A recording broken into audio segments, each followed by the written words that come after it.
the woman was what they call very picky, meticulous, very meticulous. Yeah. So once she gets down there, she will fold the clothes, put them on her head and all that, and then put them, separate them in and put camphor. She put them away, so you couldn't see clothes washed on the bed.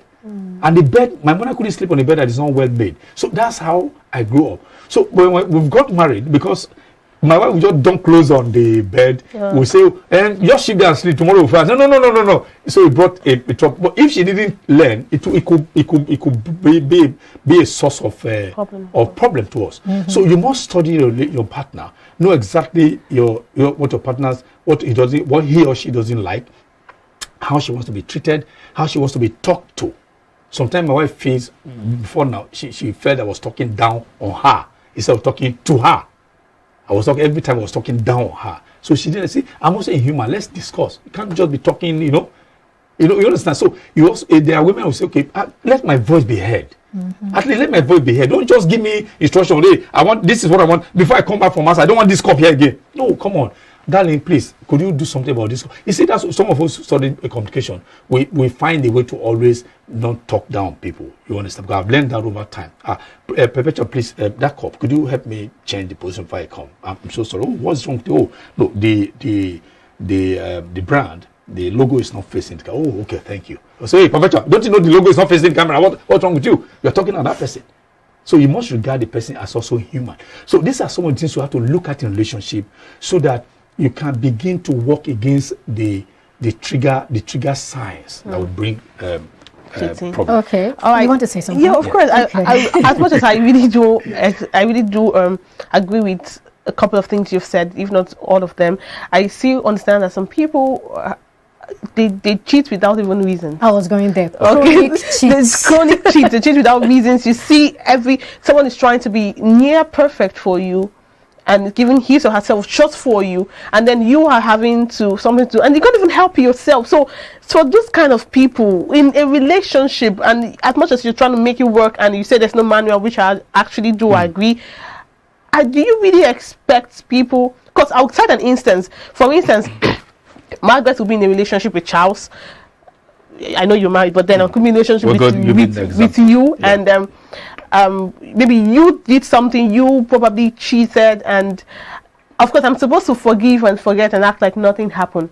But then I look at you, and as much as I really do love you, and I really want to forgive you and actually forget and move on with the life and the sweet relationship I have had with you. But I look at you and I'm like, he broke my trust, and I'm not trying to trust you again. And the more I see, I'm seeing a man who the more you are revolted. I'm seeing a man who shattered my emotions, destroyed my heart, and gave it to the dogs to eat. So how for someone like that, how is a person supposed to move on and maybe look at the guy, especially if he or she is someone who was cheating for no reason? Well, I please permit me to say that I don't believe that people cheat without no reason. There must be an underlying factor responsible for why people cheat. I mentioned some of them now. How could somebody just cheat and say he has no reason for cheating? Some people are naturally promiscuous. They are just promiscuous. They'll tell you variety is the spice of life. Promiscuity, for instance. Variety is the spice of life. That's what they say. Variety is the reason. Okay, but I said for no reason. Okay. That's why I don't see. It's not a justifiable. No. Now, reason. Now you are bringing an epithet into it. Whether it's justifiable, there's the reason. It's not tenable. It may not be tenable to you, but if it's not tenable to him or her, why did she or he do it in the first place? There are reasons for all actions, nearly all actions.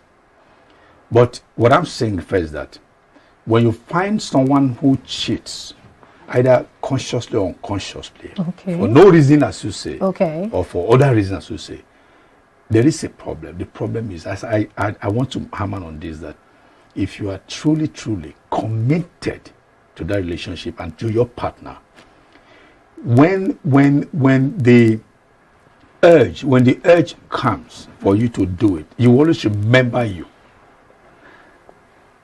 I'm on national TV. I have been tempted multiple times because, as I say, I'm a public person. I have both male and female friends.